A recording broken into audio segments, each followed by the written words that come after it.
Well, hello again, everyone. It is New Year's Eve, December 31st, the last day of 2020. Thank goodness. Can't wait for 2021. So I am unboxing my my Grand Cru wine box. I just upgraded recently to Grand Cru, which you get 6 bottles of premium, high-class, best wine ever. So I'm going to try to keep this short because I'd like to open a bottle of champagne in time for New Year's Eve celebration and watch the ball drop. So first of all, I'd like to open this, and then I have a short story I'd like to tell you. Again, you can read this on your phone. It'll give you the tasting notes on what to pair the wine with. So I kind of knew what we were going to get. A couple things I was hoping, and it looks like I did. Oh my goodness. Okay, good. Just in time. We got some bubbly. It's the Hudson. We got a bottle of Hudson sparkling wine from California, from Napa and Sonoma. We have our own vineyard out there from Wine Ambassador. I've got another Hudson sparkling wine, so I got 2 of those. And I'm so glad I got the Priscilla.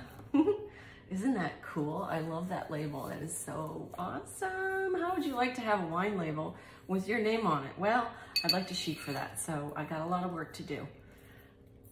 And that is the Priscilla. That is sparkling rosé. I've also got the Parables in Red, which is a 2018 Pinot Noir. Love it, one of my favorites, Pinot Noir. And I got a More Than Muse Cabernet Sauvignon 2017 from Paso Robles, California. Love that. I have a bottle of that from the last time. Of course, there's none left now. And I've heard so much about this one. This one is a very expensive 2017 AVP Grand Cru wine from Wine Ambassador. Oh, this is gonna be for something special. I'm gonna save this for. So there are my 6 bottles of wine. And I'm going to actually put them away. And except for, I'm gonna keep a Hudson out for New Year's Eve. I keep that right there. So I'm going to put these away in my Riddling rack, and I'm gonna show you. So come along. I have a little story to tell you. So I'm gonna turn this around so I can show you. Oh, it's not gonna let me. Okay, so anyway, let's do this way. So this is my Riddling rack. As you can see, there are holes on here that are all from age. I got this at an antique store in Sarasota a couple years ago to hold our wine. It holds 2.5 cases. So that's pretty cool. And I'll show you how to put that in here. So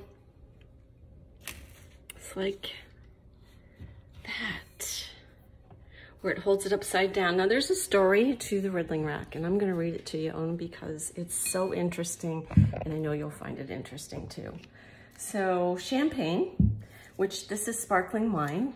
The next step is champagne, and then Champagne, France. I'm gonna just keep it on the Riddling rack so you can kind of see that. New bottles of champagne are stored on their side in deep cellars. Stay. In Champagne, France, the wine is stored, it's called sur lie, meaning on the lees, or the dead yeast cells or sediments trapped in the bottle. The aging process creates the champagne texture and complexity of its bouquet. The amount of time champagne spent sur lie bears on direct correlation to the quality of the wine. The longer the aging, the more complex the bubbles. More bubbles there are. So Riddling racks such as this one that I have here are critical to the champagne process. After the sparkling wine has aged on the lees or its yeast, it's ready to be finished. Rumage or riddling is a process that collects the yeast and sediment and concentrate it near the mouth of the bottle. After the initial fermentation, the bottles are inclined 45 degrees, as you can see, 45 degrees.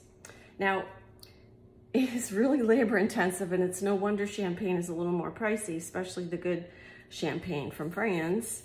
After the rumage or riddling process that collects the yeast or sediment, the concentrate near the mouth of the bottle. After the initial fermentation, the bottles are inclined 45 degrees on the riddling rack. The riddler, yeah, not the one from Batman, actually puts the neck of the bottle in the holes marked with a reference marker at the bottom of the bottle. Over the next few weeks on a daily basis, the riddler rotates the bottle a few degrees. Can you imagine a few degrees? And it also lifts it up. So by the end of the process in a few weeks, the bottles are actually at 60 degrees, which is pretty interesting and labor intensive and an art in itself. So after the process is finished, they place the bottles in a sub-zero solution for a few minutes, and it actually forms an ice plug of the spent yeast and sediment in the necks. They are then disgorged, meaning to remove the crown caps from the bottles, resulting in the pressure within the bottle shooting out or disgorging the ice plug with the frozen sediment trapped in it. Well, I sure have a new appreciation for champagne, I'll tell you that. But I bought this riddling rack because I thought it was cool. And typically they come 2 angles with a hinge in the middle, so it stands up like kind of like a teepee, and it balances, and they can hold up to 160 bottles, some of the bigger ones. Well, I could only afford half of one at the antique store because it is supposedly from France, but I thought it was pretty cool, and I can only fit that small one in my house, my small townhouse anyway. So there's a bit of trivia for you, and I hope you have a wonderful new year. I'm sure it'll be better than last year, and I look forward to talking to you next time. Happy New Year.